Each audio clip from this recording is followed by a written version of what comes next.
G'day guys, this is Andrew from Emergency Life. We had a few people want to do a live tour of an Australian fire station. So we're here in the city of Ballarat in Victoria, Australia. And although we couldn't get a live connection strong enough for a live feed, we've got a bit of a tour here that we'll put up shortly. So.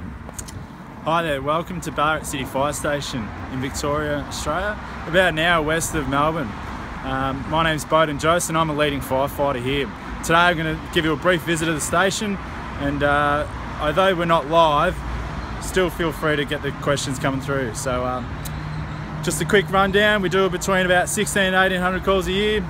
We've got 8 staffing at one time, and today fortunately we've got a few guys training, so we've got 13 on at the minute. So come on through and let's have a look.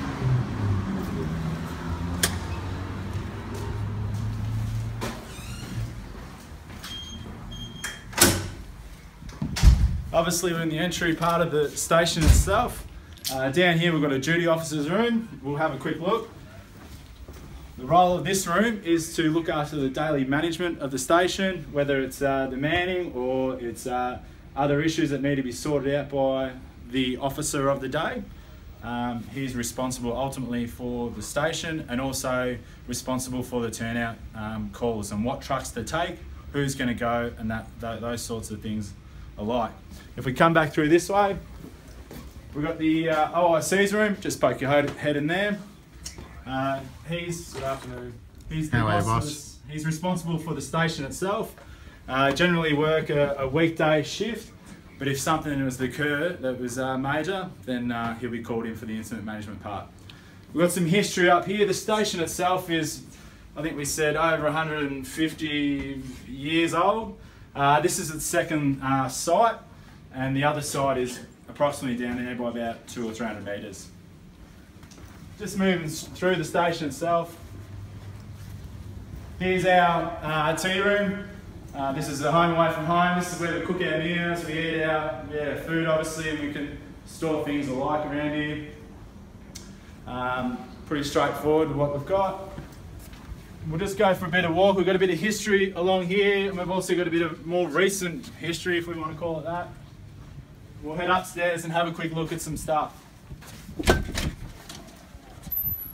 Excuse if you see any renovations, we've just currently finished them.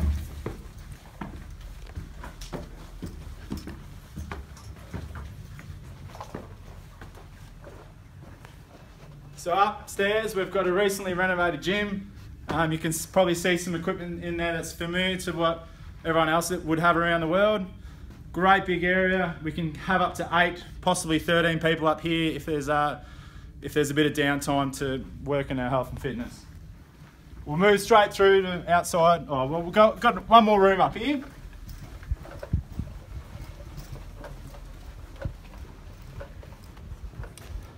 This is a multi-purpose room, and in this room itself, there's a lot of history. This station is an integrated station.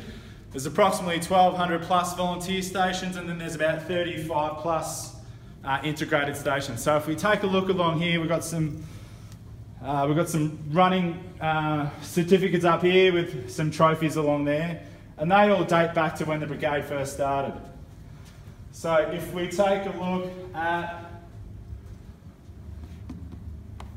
we've got a little cup here that's first place for probably a running event back in 1879, just for all you history buffs out there. And again, there's probably another 8 to 10 metres of cabinets full of trophies, and these look like hooves from or horseshoes from back in the day when the horses dragged the fire appliances around. So moving outside, we'll have a look at the backyard, see what's happening out there.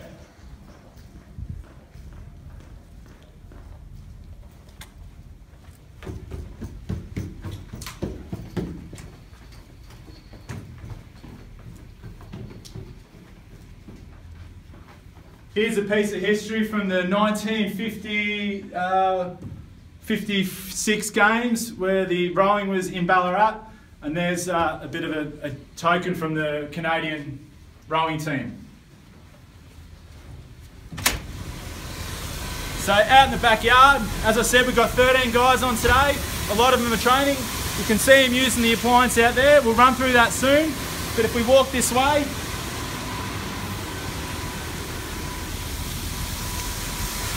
over in this location here, we've got an FCV there, which is more of your sector commander, divisional commander in the grass fire, bushfire situation.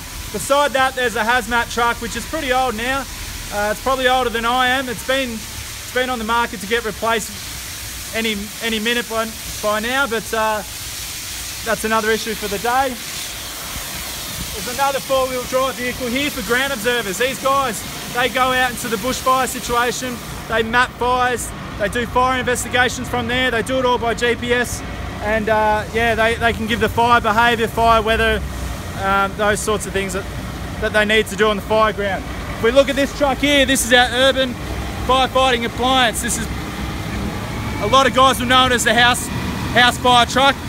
It's got to be static to pump, and it relies on the water from the ground to be into the truck to be pumped on the fire. Around the back corner, here's the firefighters all training. Say hi. This truck here is our protective equipment van. This van will supply or replenish gear that is dirty from gas suits, splash suits, and it can top up your BA cylinders with more air and supply other protective equipment to the fire ground. This is our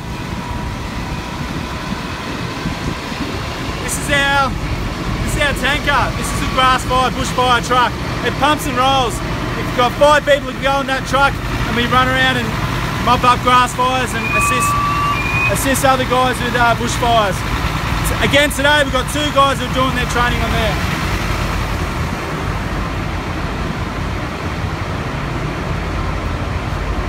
Pretty simple stuff, just the workshop that helps us with anything mechanical that we want to use, or hose patching stuff and some other details that we need. We repair all our own hose, recouple, whatever else like that. So this station's unique. Unfortunately, the 37-metre ladder platform's not here. We have 2 pumpers. One of those pumpers supports the ladder platform anywhere it goes to get the water into the truck. That ladder platform doesn't have a pump itself, so it relies on an additional pumper to support the water. So if we have a quick look, we've got BAs, ladders, you can see what's there, and these are gas suits down the bottom. If we just have a look back here, we've got BAs in the seat. Have a quick look. We can strap that on before we roll up to the fire itself.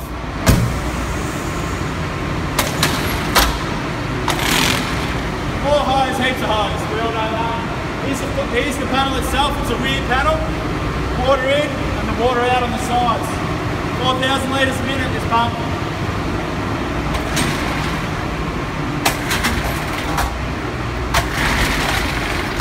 And here's all our other mechanical equipment, I guess you could call it. And these cutters are pretty small compared to what the rescue guys can use.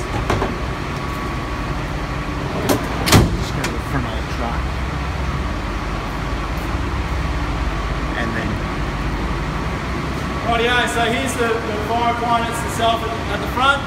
It's about 2 or 3 years. It's a great truck. Scania. It's obviously the one we respond to the mostly. So that concludes our visit today. Hope you enjoyed it.